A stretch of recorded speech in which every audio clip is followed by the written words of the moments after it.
What's up, YouTube? Y'all know who it is. Okay, let's get into this DDG situation. Realistically, everything can really be fixed just with like a simple conversation, but far past gone that shit. So you gotta do all this little lame shit, but it is what it is. But I don't want y'all to feel bad for me. I'm cool. Trust me. This is just my time where I can just put my head down and just work and set myself and my family up for the future.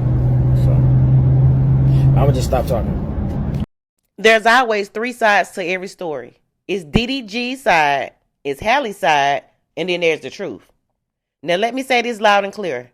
I didn't jump on the DDG hate train because I knew it was more to the story. I knew that what we saw on social media was just the surface. These two young people had a very toxic relationship. And you can feel the pain, the confusion, the desperation in those text messages. Now, do I believe Halle may be struggling with postpartum depression? Yes, absolutely. That is a very real thing. And no one's dismissing that. But at the same time, these text messages cannot be ignored. They're real. Well, if they're real. They show the kind of emotional welfare that was going on behind closed doors. And sometimes, love just ain't enough. Society pushes this idea that when two people have a child together, they're supposed to figure it out. They're supposed to stick it out for the sake of the baby. But let's be real, y'all. That's not always the best answer. Sometimes staying together is what causes the most harm. And to any young woman out there, or a young man, if you ever find yourself in a relationship where you feel like you cannot live without the other person, to the point where you're threatening to end your own life, that's not love, baby.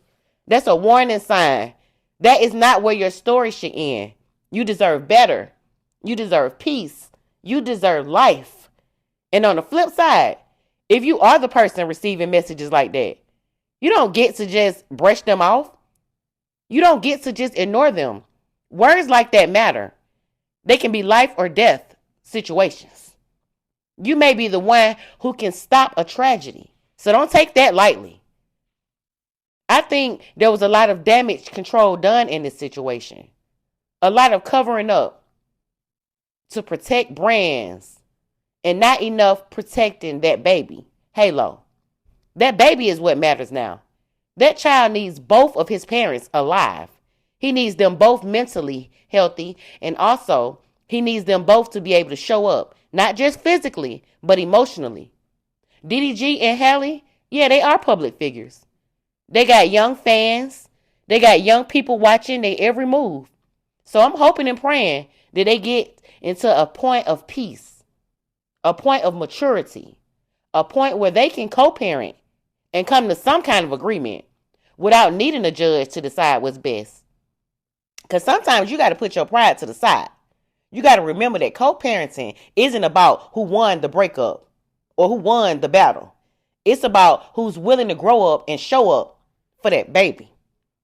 And I do want to take a moment to commend DDG, because when the internet turned on him, when people were trying to destroy his career, his character, his name, his brand, he didn't crash out. He didn't turn around and try to tear her down. He didn't retaliate in anger. And for that, for a young black man in this industry and this day and time, that speaks volumes. That shows growth.